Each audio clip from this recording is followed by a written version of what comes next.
প্রতি বছরের মতো এবারও হিজরি নতুন বছর উপলক্ষে কাবা শরীফে গিলাফ পরিবর্তন করা হয়েছে।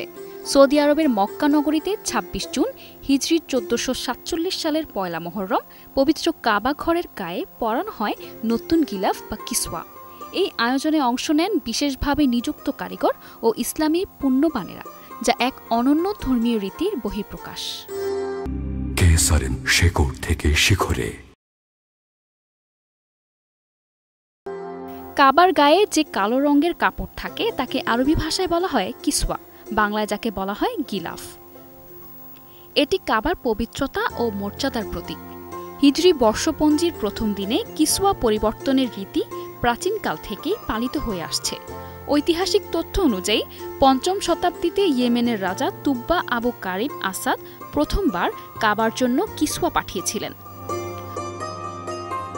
বর্তমানে কিসওয়া তৈরি হয় সৌদি সরকারের তত্ত্বাবধানে the King Abdul Aziz Complex for Manufacturing the Kiswa নামক বিশেষ কারখানায়। এটি মূলত কালো রঙের উন্নত রেশমি কাপড়ে তৈরি হয়, যার উপর সোনালী ও রূপার সূচিকর্মে কুরআনের আয়াত ও আল্লাহর গুণবাচক নাম লিখিত থাকে।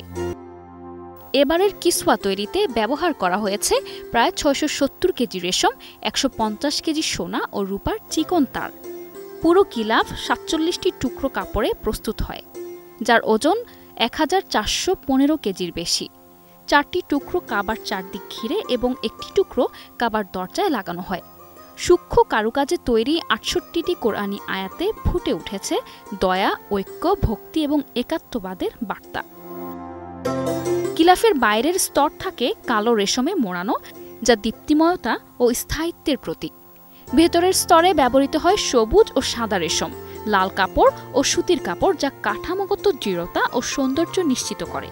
প্রতিটি ধাপে গিলাফ তৈরির কাজ চলে ১১ মাস ধরে, যেখানে শতাধিক দক্ষ কারিগর নিযুক্ত থাকেন। গিলাফ পরিবর্তনের পর পুরনো গিলাফটি ধর্মীয় গুরুত্ব সহকারে ছোট ছোট টুকরো করে কেটে বিশ্বের বিভিন্ন দেশের রাষ্ট্রপ্রধান, ধর্মীয় নেতা ও সম্মানিত ব্যক্তিদের উপহার হিসেবে প্রদান করা হয়। এটি সৌহার্দ্য ও সম্মান প্রদর্শনের আন্তর্জাতিক নিদর্শন হিসেবেও বিবেচিত। শেকড় থেকে শিখরে।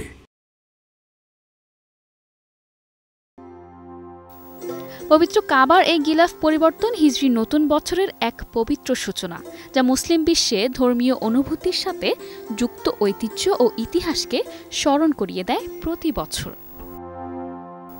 News desk, ২১ television.